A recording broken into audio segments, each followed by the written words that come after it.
আমি আজকে মোটামুটি প্রায় 20টা বাক্য বলবো। যে সমস্ত 20টা বাক্য, আরও অনেক বাক্য রয়েছে, আমি মোটামুটি 20টা বাক্য খোঁজাখুঁজি করে পেয়েছি যেগুলো কুফরি বাক্য। যেগুলো কুফরি বাক্য, মানুষ যদি এগুলো উচ্চারণ করে তার ঈমান নষ্ট হয়ে যাবে। এজন্য আমাদেরকে সজাগ থাকতে হবে, এই বাক্যগুলো আমাদের মুখ দিয়ে, আমাদের জবান দিয়ে যেন বের না হয়। তার মধ্যে একটা বাক্য হলো, 1 নম্বর বাক্য হলো, আল্লাহর সঙ্গে হিল্লাও লাগে। কথা না বলে মুরব্বী চুপ থাকি, মনোযোগ দিয়ে শুনি। আল্লাহর সঙ্গে হিল্লাও লাগে, এরকম একটা বাক্য আমাদের সমাজে প্রচলন রয়েছে। আল্লাহর সঙ্গে হিল্লাও লাগে অর্থাৎ এর কথা মর্তবা বা মর্যাদা বা অর্থ এটাই দাঁড়ায় যে আল্লাহ চাইলেই সব কিছু হয় না, বরং আল্লাহর সঙ্গে একটা যে কোনো মাধ্যম লাগে, মাধ্যম ছাড়া কোনো কিছুই হয় না। এজন্য তারা বলে আল্লাহর সঙ্গে হিল্লাও লাগে। এই কথাটা হলো কুফরি বাক্য। যারা আমরা এই কথাটা ব্যবহার করি, অবশ্যই এই কুফরি বাক্য থেকে আমাদেরকে হেফাজত থাকতে হবে। সুতরাং আল্লাহর সঙ্গে হিল্লাও লাগে এই কথাটা বলা যাবে না। 2 নম্বর বাক্য হলো, 2 নম্বর বাক্য হলো, তোর মুখে ফুল চন্দন করুক। সমাজের মাঝে, সমাজের মধ্যে এই কথাগুলো প্রচলন রয়েছে যে তোর মুখে ফুল চন্দন করুক, অর্থাৎ কোনো একটা কাজ যদি তার মাধ্যমে ভালো হয়, শুভ হয়, তাহলে মানুষ এই কথা বলে তোর মুখে ফুল চন্দন করুক। ফুল চন্দন এটা হলো হিন্দুদের একটা সামগ্রীর নাম, মানে জিনিসের নাম। তারা এই শব্দটা ব্যবহার করে। আল্লাহ রাসূল সাল্লাল্লাহু আলাইহি ওয়াসাল্লাম বলেন, ওয়াখালিফু ফীহিল ইয়াহুদা, বেধর্মী যারা আছে তাদের বিপরীত কাজ করতে হবে, তাদের সাদৃশ্য হয় এমন কোনো কাজকর্ম করা যাবে না। আল্লাহ রাসূল সাল্লাল্লাহু আলাইহি ওয়াসাল্লাম আরো বলে, মান তাশাব্বাহা মিনকুম ফাহুয়া মিনহুম, যে ব্যক্তি যাকে বেশি ভালোবাসবে, যে ব্যক্তি যার কথা বেশি নাড়াচাড়া করবে, কিয়ামতের দিন তার সঙ্গেই তার হাসর নাসর হবে। সকলে বলে নাউজুবিল্লাহ। তোর মুখে ফুল চন্দন করুক, এই বাক্যটা হলো আমাদের সমাজে যারা যে সমস্ত হিন্দু ভাইয়েরা বসবাস করে তাদের বাক্য, বা ফুল চন্দন হিন্দু ভাইদের একটা জিনিসের নাম। তারা এই বাক্যগুলো ব্যবহার করে কোনো সমস্যা নয়, কিন্তু মুসলমান হয়ে এই সমস্ত শব্দ, এই সমস্ত বাক্য ব্যবহার করা কুফরি। এজন্য আমাদের সকলকেই সজাগ থাকতে হবে, এই সমস্ত বাক্য যেন আমাদের জবান থেকে বের না হয়। 3 নম্বর বাক্য হলো, কষ্ট করলে কেষ্ট মেলে। কষ্ট করলে কেষ্ট মেলে, এরকম কথা সমাজে আছে না নাই? কথা বলেন না মুরব্বী? কষ্ট করলে কেষ্ট মেলে, এরকম কথা আছে না? কষ্ট করলে কেষ্ট মেলে, কথাটা সত্য, কিন্তু এখানে একটা কথা রয়েই যায়। কথাটা হলো কেষ্ট, এটা তো হিন্দুদের দেবীর নাম, দেবদেবীর নাম। কিসের নাম? কেষ্ট, এটা হলো হিন্দুদের দেবদেবীর নাম। মুসলমানদের জবান দিয়ে হিন্দুদের দেবদেবীর নাম উচ্চারণ হবে, এটা মানায় না, এটা মানায় না। কষ্ট করলে কেষ্ট মেলে, এটা হিন্দু ভাইরা বলুক, বেধর্মী ভাইরা যারা আছে তারা বলুক, কোনো সমস্যা নাই। কিন্তু মুসলমান হয়ে আমাদের জবান দিয়ে হিন্দু বা বৌদ্ধ বা খ্রিস্টান এদের দেবদেবীর নাম আমাদের জবান দিয়ে উচ্চারণ হবে, এটা মুসলমান হিসেবে কাম্য নয়। সুতরাং বলতে হবে আমাদেরকে, কষ্ট করলে সুখ মেলে, অথবা কষ্টের সাথে সুখ রয়েছে। এই কথাটা আল্লাহ রাব্বুল আলামিন আজ থেকে ১,৫০০ বছর আগে বলে দিয়েছেন, ইন্না মাআল উসরি ইউসরা, নিশ্চয়ই কষ্টের সঙ্গে সুখ রয়েছে। সকলে বলে সুবহানাল্লাহ। কষ্টের সঙ্গে সুখ রয়েছে। সুতরাং বললে এই কথাটা বলতে পারি যে কষ্ট করলে সুখ পাওয়া যায়, যে কষ্ট করলেই সুখ পাওয়া যায়, অথবা কষ্টের সাথে সুখ আছে।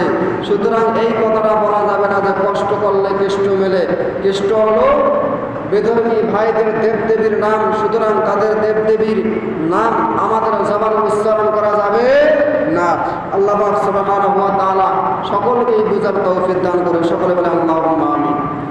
4 নম্বর হলো, এই কথাটাও কিন্তু আমাদের সমাজের মধ্যে প্রচলন রয়েছে, মহাভারত কি অশুদ্ধ হয়ে গেল? মহাভারত কি অশুদ্ধ হয়ে গেল? এরকম কথা আছে না নাই? যে কোনো কিছু হয়ে গেলে দেখবেন কথার শেষে একটা বলে যে মহাভারত কি অশুদ্ধ হয়ে গেল? নাউজুবিল্লাহ। ভাই মহাভারত কেউ অশুদ্ধ হয়ে গেল? একটু বিবেক দিয়ে চিন্তা ভাবনা করুন। পৃথিবীর জমিনে যতগুলো ধর্মীয় কিতাব রয়েছে তার মধ্যে একটা কিতাব হলো কোরআনুল কারীম। এই কোরআনুল কারীম এটা এমন একটি কিতাব যেই কিতাবের মধ্যে ভুল তো দূরের কথা, সন্দেহ পর্যন্ত নাই। সকলে বলে সুবহানাল্লাহ। লা রাইবা ফীহি হুদাল লিল মুত্তাকিন। আল্লাহ বলে এটা এমন একটা কিতাব যেই কিতাবের মধ্যে ভুল তো দূরের কথা, সন্দেহ পর্যন্ত নাই। আর এটা হলো মুত্তাকিনদের হেদায়েতের জন্য। সকলে বলে সুবহানাল্লাহ। শুধুমাত্র কোরআনই এমন একটি কিতাব যেই কিতাবের মধ্যে ভুল নাই। আর আপনি বলতেছেন মহাভারত কি অশুদ্ধ হয়ে গেল, তার মানে বোঝা যায় মহাভারত শুদ্ধ। নাউজুবিল্লাহ। মহাভারত শুদ্ধ, অর্থাৎ মহাভারত এটা একটা ধর্মীয় কিতাব। এটা হলো মানব রচিত একটি কিতাব। মানুষেরা বানাইছে, তাদের কথা সেখানে ঢুকানো হয়েছে।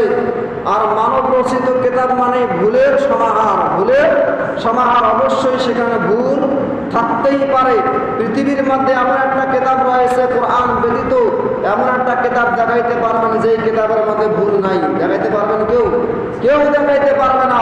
আল্লাহ রাব্বুল আলামিন এমন একটা কিতাব দিয়েছেন আমাদেরকে, কোরআনুল কারীম।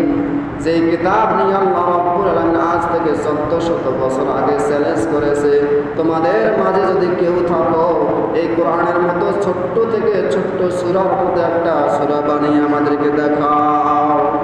ছোট্ট থেকে ছোট্ট একটা সূরা আমাদেরকে বানিয়ে দেখাও। আল্লাহ রাব্বুল আলামিন আজ থেকে 1400 বছর আগে চ্যালেঞ্জ করেছে। মক্কার জমিনে অনেক বড় বড় শায়ের ছিল, কবি ছিল, অনেক বড় বড় লেখক ছিল, গবেষক ছিল।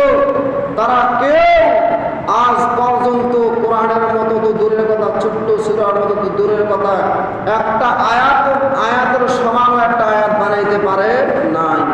লাস্ট পর্যায়ে, শেষ পর্যায়ে তারা মক্কার কাবার সামনে গেটের মধ্যে তারা লিখে দিয়েছে, ইন্না আ'তাইনাকাল কাউসার লাইসা হাদা কালামুল বাশার। তারা বলতেছে ইন্না আ'তাইনাকাল কাউসার, এটা এমন একটা বাক্য, এটা এমন একটা শব্দ, এটা এমন একটা বাণী যেই বাণী কখনো মানুষের দ্বারা বানানো সম্ভব নয়। সকলে বলে সুবহানাল্লাহ। প্রিয় ভাইরা আমার, কোরআন এমন একটা কিতাব আল্লাহ রাব্বুল আলামিন আমাদেরকে দান করেছে। কোরআনের ভেতর কোনো ধরনের ভুল তো দূরের কথা, সন্দেহ নাই। আর যে ব্যক্তি এই বিশ্বাস রাখবে যে কোরআনের মধ্যে ভুল রয়েছে অথবা সন্দেহ রয়েছে, এরকম বিশ্বাস রাখলেও সে বেঈমান হয়ে যাবে। সে বেঈমান হয়ে যাবে। সুতরাং ভাইরা আমার, এই কথাটা বলা যাবে না যে মহাভারত কি অশুদ্ধ হয়ে গেল, অর্থাৎ এটার দ্বারা বোঝা যায় যে মহাভারত শুদ্ধ। সুতরাং মহাভারত শুদ্ধ নয়, এটা আমাদের বিশ্বাস। কোরআন ব্যতীত অন্য যত ধর্মীয় কিতাব রয়েছে সমস্ত কিতাবের মধ্যে ভুল ভ্রান্তি রয়েছে। এমনকি আল্লাহ রাব্বুল আলামিনের আরো কিতাব রয়েছে, যেমন ইনজিল, যেমন তাওরাত, আরো জবুর, আরো অগণিত কিতাব রয়েছে। এই কিতাবগুলোকে আমরা মনে করি এর ভেতরে বর্তমান ভুল ঢুকানো হয়েছে। কারণ ইহুদি, নাসারা, খ্রিস্টানরা এই কিতাবগুলোকে উলটপালট করে ফেলেছে, যার কারণে এই কিতাবগুলোর উপর বিশ্বাস করা যাবে না। সুতরাং ভাইরা আমার, 4 নম্বর বাক্য হলো যেটা আমাদের সমাজের মধ্যে প্রচলন রয়েছে যে মহাভারত কি অশুদ্ধ হয়ে গেল, এই কথাটা কোনো মুসলমানদের বলা যাবে না। হ্যাঁ, আপনি এতটুকু বলতে পারেন যে কোরআন শরীফ কি অশুদ্ধ হয়ে গেল, যেহেতু ধর্মীয় কিতাব আমাদের এটা, আমরা এতটুকু বলতে পারি যে কোরআন শরীফ কি অশুদ্ধ হয়ে গেল। তাও সাবধানের জন্য, সতর্কতার জন্য আমাদের এই কথাগুলো না বলা উচিত। 5 নম্বর হলো মোল্লার দৌড় মসজিদ পর্যন্ত আছে না নাই? হ্যাঁ, একটা সমাজে কথা আছে মোল্লার দৌড় মসজিদ পর্যন্ত। সকলে বলে নাউজুবিল্লাহ। প্রিয় ভাইরা আমার, মোল্লার দৌড় মসজিদ পর্যন্ত এই কথার দ্বারা আপনারা কি বুঝাইতে চাইতেছেন? মোল্লার দৌড় মসজিদ পর্যন্ত এই কথার দ্বারা আপনারা কি বুঝাইতে চাইতেছেন? এটার দ্বারা আপনি বুঝাইতে চাইতেছেন যে মোল্লারা ছোট মানুষ, মোল্লারা কি বোঝে? মোল্লারা কিছুই বোঝে না। মোল্লাদের দৌড় যেহেতু মসজিদ পর্যন্ত, তার তার মানে এদের দ্বারা কোনো কিছু হবে না। আমি বলতে চাই, আরে ভাই মোল্লারপুর মসজিদ পর্যন্ত আলহামদুলিল্লাহ, আপনি যে বলছেন আলহামদুলিল্লাহ, কারণ মোল্লারপুর মসজিদ পর্যন্ত মসজিদ হলো সবচেয়ে উত্তম জায়গা। আল্লাহ রাসূল সাল্লাল্লাহু আলাইহি ওয়াসাল্লাম বলে, আহাব্বুল বিলাদি ইলাল্লাহি মাসাজিদুহা ওয়া আবগযুল বিলাদি ইলাল্লাহি আসওয়াকুহা। পৃথিবীর মধ্যে সবচেয়ে উত্তম জায়গা হলো মসজিদ, আর পৃথিবীর মধ্যে সবচেয়ে নিকৃষ্ট জায়গা হলো বাজার। আর তোমরা যে আমাদেরকে বলছো যে মোল্লারপুর মসজিদ পর্যন্ত, এটার দ্বারা তুমি আমাদেরকে অপমান করো না, এবং তোমরা আমাদের সম্মান আরো বৃদ্ধি করে দিয়েছো। সকালে বলেছে সুবহানাল্লাহ। প্রিয় ভাইরা আমার, মোল্লারপুর মসজিদ পর্যন্ত হবে কেন? বরং প্রত্যেকটা মুসলমানের সকলের দৌড় হতে হবে মসজিদ পর্যন্ত, সকলে দৌড় হতে হবে মসজিদ পর্যন্ত। তোমাদের মতো তো নয় যে একবার যায় মসজিদে, আর একবার যায় মন্দিরে, আর একবার যায় গির্জায়, আর একবার যায় বিহারে। এরকম করা তো যাবে না, এরকম করা যাবে না। মোল্লা তো দূরের কথা, প্রত্যেকটা মানুষ, প্রত্যেকটা মুসলমানের জন্য আবশ্যকীয় ফরজ হলো তোমাদের দৌড় যেন মসজিদ পর্যন্ত হয়। সুতরাং এই কথা বলে কোনো হুজুরকে, কোনো আলেম ওলামাকে হেনস্থ করার অধিকার কোনো মুসলমানের নাই। কোনো হুজুরকে, কোনো আলেমকে এরকম কথা বলে তাদেরকে ছোট করার অধিকার কোনো মুসলমানের নাই, কোনো মানুষের নাই। অনেকে আবার হুজুরদেরকে বিভিন্ন রকমের গালিগালাজ করে, যে মৌলবাদী, জঙ্গিবাদী ইত্যাদি বলে বলে তাদেরকে গালিগালাজ করে কিনা? অবশ্যই তারা করে।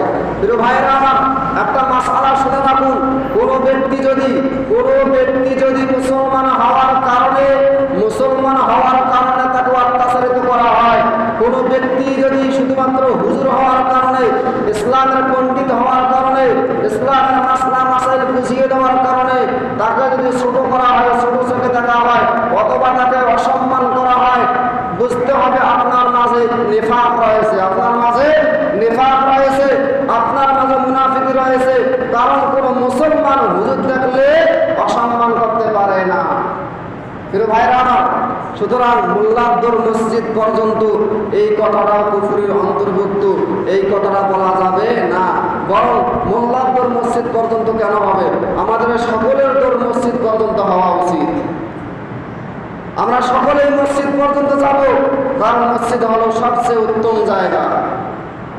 আর হুজুরদেরকে দেখলে গালিগালাজ করিয়েন না, কারণ হুজুররা ইসলামের পাহারাদার, আলেম ওলামা ইসলামের পাহারাদার। বর্তমান হুজুররা 5,000, 10,000 টাকায়, 3,000, 4,000, 6,000 টাকায় চাকরি করতেছে। তার মানে এটা নয় যে হুজুররা অন্য কোনো কাজ পারে না। হুজুররা চিন্তা করে, এটা আমার মতো সকলেই যদি ইসলাম ধর্মের কাজ বাদ দিয়ে, অন্যের মতো সকলেই যদি ইসলাম ধর্মের কাজ বাদ দিয়ে সকলেই দুনিয়া নিয়ে পড়ে থাকে, তাহলে ইসলাম ধর্মের পাহারাদারি কে করবে? ইসলাম ধর্মের পাহারাদারিটা কে করবে? এই কথা চিন্তা ভাবনা করে অনেক ওলামায়ে কেরাম মসজিদ মাদ্রাসা তারা ছাড়েন না, মসজিদ মাদ্রাসা তারা ছাড়েন না। তার মানে এটা নয় যে ওলামায়ে কেরাম এদের মসজিদ মাদ্রাসা ছাড়া কোনো গতি নাই। সুতরাং এই কথাটা বলা যাবে না যে মোল্লারপুর মসজিদ পর্যন্ত। 6 নম্বর বাক্য, যেটা আমাদের সমাজে প্রচলন রয়েছে, যে লক্ষ্মী ছেলে, লক্ষ্মী মেয়ে, লক্ষ্মী বউ, লক্ষ্মী সোনা, এরকম কথা আছে না নাই? হ্যাঁ, সমাজের মধ্যে আমাদের মাঝে এরকম স্লোগান বা এরকম বাক্য রয়েছে যে লক্ষ্মী ছেলে, লক্ষ্মী বউ, লক্ষ্মী সোনা। এরকম কথা বলাটাও কুফরির অন্তর্ভুক্ত। কারণ লক্ষ্মী হলো হিন্দু ভাইদের আর একটা দেবদেবীর নাম। এই জন্য আমি আগেও বলেছিলাম যে মুসলমানদের জবান দিয়ে হিন্দুদের দেবদেবীর নাম উচ্চারণ হবে, মুসলমানদের জবান দিয়ে হিন্দুদের কোনো শব্দ বের হবে, এটা মুসলমানের পক্ষে কাম্য নয়, এটা মানায় না। এজন্য লক্ষ্মী সোনা, লক্ষ্মী ছেলে, লক্ষ্মী মেয়ে এগুলো বলা যাবে না। আপনি এতটুকু বলতে পারেন, আপনার সন্তানকে আদর করে এতটুকু বলতে পারেন, আমার সোনা ছেলে, আমার সোনা মেয়ে, আমার সোনার টুকরা, আমার কলিজার টুকরা, এগুলো বলতে পারেন, কোনো সমস্যা নাই। কিন্তু লক্ষ্মী ছেলে, লক্ষ্মী মেয়ে এগুলো বলা যাবে না, কারণ এটা হলো হিন্দুদের দেবদেবীর নাম। 7 নম্বর বাক্য হলো, কাউকে শাহেন শাহ বলে ডাকা যাবে না। অনেকে আছে আমরা কি করি, শাহেন শাহ বলে, এই যে শাহেন শাহ আসতেছে, এরকম বলি কিনা? শাহেনশার যে মূল অর্থ রয়েছে, শাহেনশার মূল অর্থ হলো যে পরিপূর্ণ একজন মানব, পরিপূর্ণ, যার মাঝে কোনো ধরনের কমতি নাই, তাকে বলা হয় শাহেনশাহ। যার মাঝে কি নাই? যার মাঝে কোনো ধরনের কমতি নাই, তাকেই বলা হয় শাহেনশাহ। আর পৃথিবীর মধ্যে এমন কেউ নাই যার মাঝে কমতি নাই। যার মাঝে কমতি নাই তিনি হলেন শুধুমাত্র একমাত্র আল্লাহ। যদি আপনি শাহেনশাহ বলতেই চান তাহলে আল্লাহকে শাহেনশাহ বলে ডাকবেন। সুতরাং আল্লাহকে বাদ দিয়ে অন্য কোনো মাখলুককে শাহেনশাহ বলে ডাকা যাবে না। এটা হলো 7 নম্বর বাক্য। 8 নম্বর বাক্য হলো, আমাদের সমাজে এটা আরো অনেক প্রচলন রয়েছে যে আমরা বলি, মনে করেন একটা কাজ করতে শুরুতেই ভুল হয়ে গেলে আমরা কি বলি? বিসমিল্লাহ ভুল হয়ে গেল, নাউজুবিল্লাহ। কি হয়ে গেল? বিসমিল্লাহ ভুল হয়ে গেল, এরকম কথা বলি কিনা? বিসমিল্লাহ ভুল হয়ে গেল, এটাও ভাই কুফরির কথার অন্তর্ভুক্ত। এই কথাটাও বলা যাবে না, কারণ বিসমিল্লাহ ভুল হয়ে গেল মানে আপনি বিসমিল্লাহর ভুল ধরতেছেন। বিসমিল্লাহ ভুল হয়ে গেল মানে আপনি কোরআনের ভুল ধরতেছেন। এই কথাটা বলা যাবে না। আপনি এতটুকু বলতে পারেন যে শুরুতেই ভুল হয়ে গেল, শুরুতেই ভুল হয়ে গেল, এতটুকু বলতে পারেন, কিন্তু বিসমিল্লাহ ভুল হয়ে গেল বা বিসমিল্লাহ বলো, এই কথাটা বলা যাবে না। যেগুলো বাক্য বলতেছি মনে রাখবেন, এই কথাগুলো যেন আমাদের জবান দিয়ে বের না হয়, ঠিক আছে? আমরা তো বারবার কতবার যে এই শব্দগুলো জবান দিয়ে বলি, কোনো ঠিক ঠিকানা নাই। আমরা তো স্বাভাবিক মনে করি যে কথাগুলো বললে আর কি হবে, অথচ আমাদের ঈমান আছে কি নাই সন্দেহ রয়েছে। এজন্য যে বাক্যগুলো বলতেছি, এই বাক্যগুলো যেন জীবন গেলেও এই বাক্যগুলো আমাদের জবান থেকে বের না হয়। ভুলেও হোক অথবা ইচ্ছাকৃতভাবে হোক, আমাদের জবান দিয়ে যেন এই বাক্যগুলো বের না হয়। তাহলে 8 নম্বর কি? 8 নম্বর বললাম যে বিসমিল্লাহ ভুল বা বিসমিল্লাহ গলত, এই কথাটা, এই বাক্যটা বলা যাবে না। 9 নম্বর হলো, তুই কি দুধে দেওয়া তুলসী পাতা হয়ে গেলি? এরকম বলে কিনা? তুই কি দুধে দেওয়া তুলসী পাতা হয়ে গেলি? দুধে ধোয়া তুলসী পাতা, এটা আমাদের বেধর্মী ভাইদের একটা প্রচলিত বাক্য। বা তুলসী পাতাকে তারা দেবদেবীর মানে খাতায় নাম দিয়েছে, অথবা এদেরকে তুলসী পাতাকে তারা দেবদেবীর মতো সম্মান করে। এজন্য এই কথা থেকে আমাদেরকে বিরত থাকতে হবে যে তুই কি দুধে ধোয়া তুলসী পাতা, এই কথাটা বলা যাবে না। 10 নম্বর হলো, যেটা আমাদের সমাজে একদম ছোট থেকে নিয়ে একদম উপর লেভেল পর্যন্ত সকলেই ব্যবহার করে, একটু হলেই বলে যে মৃত্যুর সঙ্গে পাঞ্জা লড়ছে। সকলে বলে নাউজুবিল্লাহ। কি বলে? মৃত্যুর সঙ্গে পাঞ্জা লড়ছে। অমুক এমপি, অমুক মন্ত্রী, অমুক সাহেব, তমুক সাহেব মৃত্যুর সঙ্গে রংপুর হাসপাতালে সে মৃত্যুর সঙ্গে পাঞ্জা লড়ছে। এরকম কথা বলে কিনা?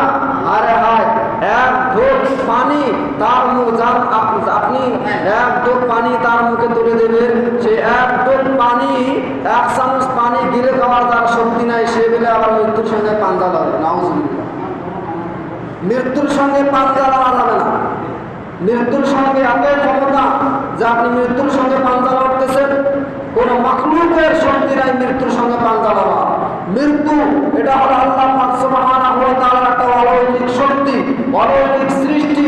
এটা এমন একটা সৃষ্টি যে সৃষ্টির সঙ্গে কোনো মাখলুকে উঠে পারবে না, কোনো মাখলুকে এর শক্তির সঙ্গে লড়াই করতে পারবে না। সুতরাং মৃত্যুর সঙ্গে পাঞ্জা লড়ছে, এই কথাটা বলা যাবে না। কুল্লু নাফসিন যায়িকাতুল মাউত, প্রত্যেকটা প্রাণীকে মৃত্যুর স্বাদ গ্রহণ করতে হবে।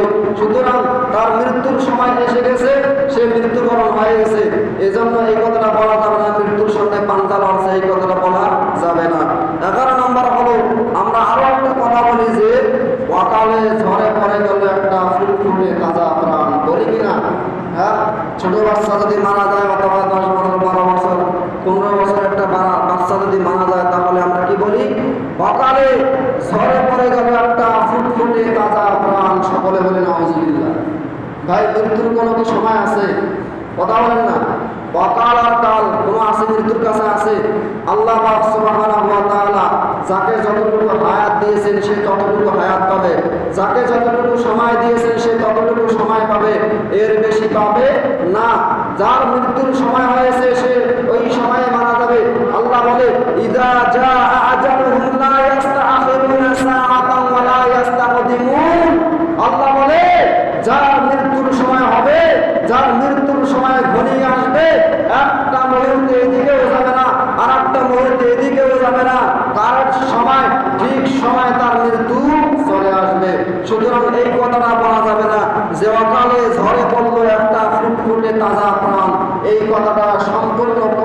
বিরোধী কথা, এই কথাটা সম্পূর্ণ কুফরি কথা। এই কথাগুলো থেকে আমাদেরকে হেফাজত থাকতে হবে। যেখানে সেখানে লেখা থাকে যে অকালে মৃত্যুতে আমরা সকলে শোকাহত, লেখা থাকে কিনা? যেখানে সেখানে লেখা থাকে। যেখানে যাবেন দেখবেন অমুক সাহেব মারা গেছে, লেখা আছে অকালে মৃত্যুতে আমরা সকলে শোকাহত। নাউজুবিল্লাহ। অকালে ভাই কি? তার মৃত্যুর সময় হয়েছে, সে চলে গেছে, আল্লাহর ডাকে চলে গেছে। তার মানে আপনি এই কথা বলার দ্বারা আল্লাহকে আপনি তহমত দিতেছেন। এই কথা বলার দ্বারা আল্লাহকে আপনি কি করতেছেন? দোষারোপ করতেছেন যে তার মৃত্যুর সময় এখনো হয় নাই, তারপরে আল্লাহ নিয়ে গেল। এরকম দোষারোপ হয় কিনা? হ্যাঁ। তার মানে আপনার মৃত্যুর সময় হয়েছে, আল্লাহ আপনাকে মৃত্যু দিয়েছে, সেটা হলো ভিন্ন বিষয়। কিন্তু অকালে মৃত্যু হয়েছে এরকম কথা বলে আল্লাহকে দোষারোপ করা যাবে না। কোনো ব্যক্তির ক্ষমতা নাই যে কোনো বিষয়ে আল্লাহকে দোষারোপ করে। কোনো ব্যক্তির ক্ষমতা নাই যে কোনো বিষয়ে আল্লাহকে তহমত দেয়, এরকম ক্ষমতা আল্লাহ কাউকে দেন নাই। কারণ ইন্নাহু আলা কুল্লি শাইইন কাদির, আল্লাহ পাক সুবহানাহু ওয়া তাআলা সব কিছুর উপর ক্ষমতা রাখেন, তিনি সব কিছু করতে পারেন। এটা আমাদেরকে বিশ্বাস রাখতে হবে। সুতরাং এই কথাটা বলা যাবে না যে অকালে ঝড়ে পড়লো একটা ফুটফুটে তাজা প্রাণ, এই কথা বলা যাবে না। আর শোক এটা মানুষ পালন করতে পারবে। এটা মাসআলা বলি মাঝখানে, শোক, এই শোকের বিষয়টা স্বামী যদি মারা যায় তাহলে স্ত্রীর জন্য ওয়াজিব হলো 4 মাস 10 দিন শোক পালন করা। 4 মাস 10 দিন কি পালন করা? স্ত্রী যদি মারা যায় তাহলে না, স্বামীর যদি মারা যায় তাহলে স্ত্রীর জন্য ওয়াজিব হলো 4 মাস 10 দিন শোক পালন করা। শোক পালন করার তার উদ্দেশ্য কি? শোক পালন করার তার উদ্দেশ্য হলো এই 4 মাস 10 দিন স্ত্রী কোনো সাজুগুজু করবে না, স্ত্রী কোনো সাজুগুজু করবে না, বা যেরকম ভাবে আগে স্বামী থাকা অবস্থায় যেরকম ভাবে সাজতো এরকম ভাবে সাজবে না, অন্য কোথাও যাবে না, বাবার বাড়ি বা আত্মীয় স্বজনের বাড়ি যতটুকু কম পারে সে না যাবে। কিন্তু বাড়িতে থাকাটাই হলো উত্তম, কমসে কম 4 মাস 10 দিন। এই 4 মাস 10 দিন পার হওয়ার পরেও ওই স্ত্রী চাইলে আর একটা বিবাহ করতে পারবে। 4 মাস 10 দিনের আগে কোনো স্ত্রী বিবাহ করতে পারবে না। 4 মাস 10 দিন পার হয়ে যাবে, স্ত্রী মন চাইলে অন্য জায়গায় বিবাহ করতে পারবে। এখন অনেক সময় দেখা যায় স্ত্রী সম্বন্ধে লজ্জায় বিবাহ করতে পারে না, আর যদি বিবাহ করতে চায় সমাজের লোক তাকে ছেঁচি দেয়, ঠিক কিনা? সমাজের লোক তাকে ছেঁচি দেয়। দ্বিতীয় বিবাহধারী স্ত্রীকে যদি বিবাহ দিতে যান, আপনার মেয়ের যদি আগে বিবাহ হয়েছে, স্বামী মারা গেছে অথবা তালাক দিয়েছে, এরকম মেয়েকে বিবাহ দিতে অনেক কষ্ট হয়। নাউজুবিল্লাহ। এটা সমাজে একটা ভুল প্রচলন, অথচ বেদবা মহিলাদেরকে বিবাহ করা সুন্নত। এটা জানেন? বিধবা মহিলা যাদের স্বামী নাই অথবা যাদেরকে তালাক দিয়েছে, এরকম মহিলাকে বিবাহ করলে অনেক সওয়াবের কাজ। এটা হয়তো আমরা জানি না। আমরা তো বুঝি কাদের বিবাহ হয় নাই, মানে কম বয়সের মেয়েদেরকে আমরা বুঝি। অথচ আল্লাহ রাসূল সাল্লাল্লাহু আলাইহি ওয়াসাল্লামের বিশাল বড় একটা সুন্নত হলো বিধবা মেয়েদেরকে বিবাহ করে তাদেরকে স্ত্রীর মর্যাদা দেওয়া। এটা হলো অন্যতম একটা সুন্নত। একজন স্ত্রী ব্যতীত সকল স্ত্রী আল্লাহ রাসূল সাল্লাল্লাহু আলাইহি ওয়াসাল্লামের আগে বিবাহ হয়েছিল। শুধুমাত্র হযরতে আয়েশা রাদিয়াল্লাহু তাআলা আনহা ব্যতীত সকল স্ত্রীর আগে বিবাহ হয়েছিল, শুধুমাত্র আয়েশা ব্যতীত। সুতরাং বিধবা মহিলাদেরকে বিবাহ করলে অনেক সওয়াব। এই কাজটা আপনারা করবেন, কাউকে তুচ্ছ তাচ্ছিল্য করা যাবে না। 12 নম্বর হলো যে মধ্যযুগীয় বর্বরতা। এই বাক্যটা আমাদের মাঝে সমাজে প্রচলন রয়েছে যে মধ্যযুগীয় বর্বরতা, অর্থাৎ আল্লাহ রাসূল সাল্লাল্লাহু আলাইহি ওয়াসাল্লামের জামানাকে গালিগালাজ করা, অথবা সাহাবায়ে কেরামদের জামানাকে গালিগালাজ করা, অথবা তাবেঈনদের জামানাকে গালিগালাজ করা, এটাও কিন্তু কুফরির অন্তর্ভুক্ত। আর পৃথিবীর মধ্যে সবচেয়ে সোনালী যুগ হলো 3 যুগ। একটা হলো আল্লাহ রাসূলের জামানা, 2 নম্বর হলো সাহাবায়ে কেরামদের জামানা, 3 নম্বর হলো তাবেঈনদের জামানা। এই 3টা জামানাকে বলা হয় সত্যের জামানা। কিসের জামানা? এই 3টা জামানাকে বলা হয় সত্যের জামানা, অর্থাৎ সত্যের মাপকাঠির জামানা। এই 3 জামানাকে কোনোদিন কখনো গালিগালাজ করা যাবে না। হ্যাঁ, ওই সময়ও কিছু ভুল হয়েছে, ভুল থাকতেই পারে, স্বাভাবিক। কিন্তু বর্তমান যে জামানায় এত যে ভুল হইতে গেছে, এইরকম পরিমাণ ভুল ওই জামানায় হয় নাই, কারণ ওই জামানাটা ছিল সত্যের যুগ, সত্যের মাপকাঠির সময়। এই জন্য এই সময়কে মধ্যযুগীয় বর্বরতা বা অনেক ভাষায় এই তিন জামানাকে গালিগালাজ করা যাবে না। 13 নম্বর হলো, আর 13 নম্বর বাক্য আমাদের সমাজে প্রচলন রয়েছে যে আমরা বলি আল্লাহর শুধু আমারটাকে কি নজরে পড়লো। মনে করেন অনেক সময় দেখা যায় যে আমার ছোট বাচ্চা মারা গেল, অথবা স্বামী মারা গেল, অথবা ছেলে মারা গেল, অথবা মেয়ে মারা গেল। অনেক সময় কান্নাকাটি করতে করতে এক পর্যায়ে বলে ফেলে আল্লাহকে অন্য কাউকে দেখে না, আল্লাহকে অন্য কাউকে দেখে না। হ্যাঁ, আমার ছেলেটাকে খালি দেখলো, আমার মেয়েটাকে দেখলো, অন্য কেউকে দেখে না, এরকম কথা বলে কিনা? হ্যাঁ, এরকম কথা বলে কিনা? এরকম কথা বলা যাবে না। আল্লাহ যাকে পছন্দ হয়েছে, যার সময় চলে গেছে, তাকে মৃত্যু দিয়েছে, এর বিপরীত কোনো কিছু বলা যাবে না যে আল্লাহ আর কাউকে দেখে না, শুধু আমারটাকেই দেখলো, আমারটাকে নিয়ে যাইতে পারলো, অন্য কেউ কি নাই, এরকম কোনো কথা বলা যাবে না। আর একটা হলো যে মৃত্যুর সময় কেউ যদি মারা যায়, এই মারা যাওয়ার সময় অনেক সময় দেখা যায় মহিলারা কি করে, বুক চাপড়ায়, এরকম করে বুক চাপড়ায়, মাথার চুলগুলো ছিঁড়ে ফেলতেছে, কাপড় চাপড় ছিঁড়ে ফেলতেছে ইত্যাদি, এগুলো করে এইরকম করে কান্নাকাটি করা যাবে না। এরকম করে কান্নাকাটি করলে 3টা ক্ষতি। কয়টা ক্ষতি? আপনি যাহা করবেন ক্ষতি হবে মোরতাদ। মৃত্যু ব্যক্তি যখন মারা যাবে, আর মৃত্যু ব্যক্তি মারা যাওয়ার পরে তার পরিবার যদি আহাজারি করে কান্নাকাটি করে, বুক সাপড়াইয়া কান্নাকাটি করে, জোরে গীত গাওয়ার মতো কান্নাকাটি করে, তাহলে 3টা পর্যায়ে মৃত্যু ব্যক্তির শাস্তি হবে। কয়টা পর্যায়ে? 3টা পর্যায়ে মৃত্যু ব্যক্তির শাস্তি হবে। পর্যায় নাম্বার 1, মৃত্যু ব্যক্তি যদি আপনাকে ওসিয়ত করা যায়, বাবা আমি যদি মারা যাই, আমার তো কেউ নেই, ছেলে মেয়ে কেউ নেই, একটু কান্নাকাটি করিস, এরকম ওসিয়ত যদি করে সে মারা যায়, তাহলে তার কবরে শাস্তি হবে সে কান্নাকাটি করার কারণে। 2 নম্বর হলো, সে জানে যে আমি মারা গেলে আমার সন্তান, স্ত্রী, পুত্র, আমার পরিবারের লোক জোরে সোরে কান্নাকাটি করবে, গীত গাওয়ার মতো কান্নাকাটি করবে, তারপরেও সে তাদেরকে নিষেধ করে নাই যে আমি মারা গেলে খবরদার যেন চোখের পানি না বাড়ায়, খবরদার বুক চাপড়াইয়া কান্নাকাটি করবে না, এরকম নিষেধ করতে হবে। আর যে ব্যক্তি এরকম নিষেধ করবে না, নিষেধ না করার পরেও কোনো ব্যক্তি যদি কান্নাকাটি করে, তাহলে এর পরিবর্তে তার কবরে শাস্তি হবে, আযাব হবে।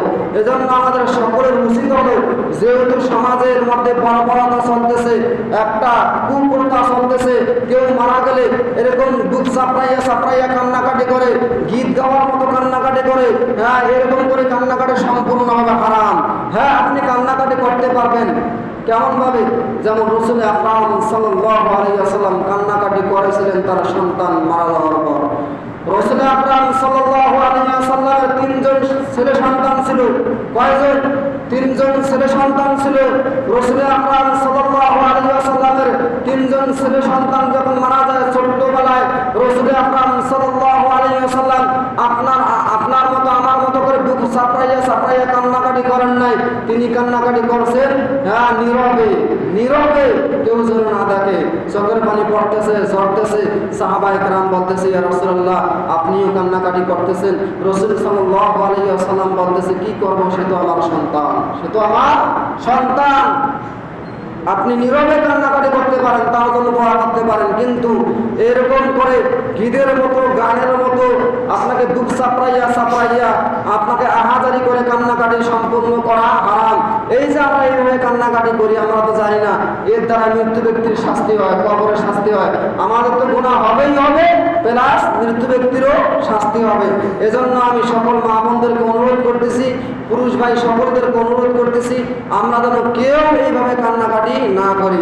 আর একটা হলো যে শেষ হয়ে গেছে প্রায়, ইনশাআল্লাহ আজকের থেকে এই আলোচনা শেষ হয়ে গেছে।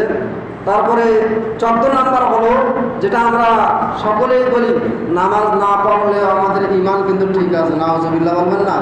নামাজ না পড়লে আমাদের ঈমান কিন্তু ঠিক আছে, এরকম কথা বলে কিনা?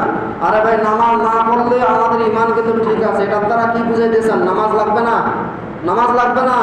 হ্যাঁ, মানে কতটার মিনিং এরকম তো দাঁড়ায় যে নামাজ না পড়লে আমার ঈমান ঠিক আছে, তার মানে তোমার নামাজ লাগবে না, তুমি একাই নামাজ পড়ো। এই কথাটা বলার দ্বারা তুমি শিরকি করলা, কুফরি করলা, আল্লাহর আয়াতকে অস্বীকার করলা। আল্লাহর আয়াতকে যে ব্যক্তি অস্বীকার করলো সে এমনিতেই কাফের, সে এমনিতেই কাফের।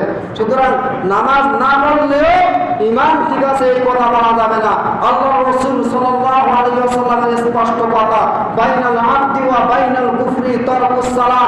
যে ব্যক্তি নামাজ পড়লো না আর যে ব্যক্তি নামাজ পড়লো আর একজন কাফের আর একজন মুমিনের মাঝখানে পার্থক্যকারী হলো কেবলমাত্র নামাজ। কে মুমিন কে কাফের পার্থক্য করবে কে? পার্থক্য করবে শুধুমাত্র নামাজ। আপনি মুমিন তাহলে নামাজ পড়ুন, আপনি মুমিন নন নামাজ পড়ার দরকার নাই। মুমিন হলেই নামাজ পড়তে হবে, কার ঘোষণা? রাসূলের ঘোষণা, আল্লাহর ঘোষণা।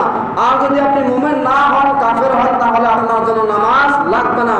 সুতরাং যারা আমরা বলি যে নামাজ না পড়লেও আমার ঈমান কিন্তু পাকা আছে, খাঁটি আছে, তারা কিন্তু আসলে কুফরি করতেছেন, কাফের হইতেছেন। আপনি কিন্তু এটা মাথায় নিতেছেন না। সুতরাং এই কথাটা বলা যাবে না। তারপরে 15 নম্বর বাক্য হলো যে তুই পড়লেই হবে, আমাকে পড়া লাগবে না, এরকম কথাটাও বলা যাবে না। কারণ এরকম কথা বলার দ্বারা নামাজকে অস্বীকার করা হয়ে যায়। 16 নম্বর হলো 10 মানেই খোদা। এটা আরো কোন সপ্তাহে বলেছিলাম যে 10 মানেই খোদা, এই কথাটা কিন্তু কুফরি বাক্য, এই কথাটাও বলা যাবে না। 10 মানে কখনো খোদা হতে পারে না। তারপর 17 নম্বর হলো সকল ক্ষমতার মালিক একমাত্র জনগণ, অথবা সকল ক্ষমতার উৎস একমাত্র জনগণ, এই কথাটা হলো কুফরি বাক্য, এই কথাটাও বলা যাবে না। 18 নম্বর হলো মন ঠিক থাকলে পর্দা লাগে না। এরকম কথা আছে না নাই? যারা ভণ্ড মাদার পূজারী মারাফত দাবি করে যে আমরা মারাফত জানি, আমাদের পর্দা লাগে না, এ সমস্ত ভণ্ডদের জন্য আপনারা জবাব দেবেন যে পর্দা হলো আল্লাহর বিধান, পর্দা অবশ্যই মানতে হবে, পর্দা অবশ্যই মানতে হবে। যে ব্যক্তি পর্দা মানবে না, পর্দা করবে না, তার কবিরা গুনাহ হবে। আর যে ব্যক্তি পর্দাকে অস্বীকার করবে সে কাফের হয়ে যাবে, নাউযুবিল্লাহ। সুতরাং পর্দা না মানার কোনো বিকল্প পথ নাই। সুতরাং অবশ্যই পর্দা মানতে হবে।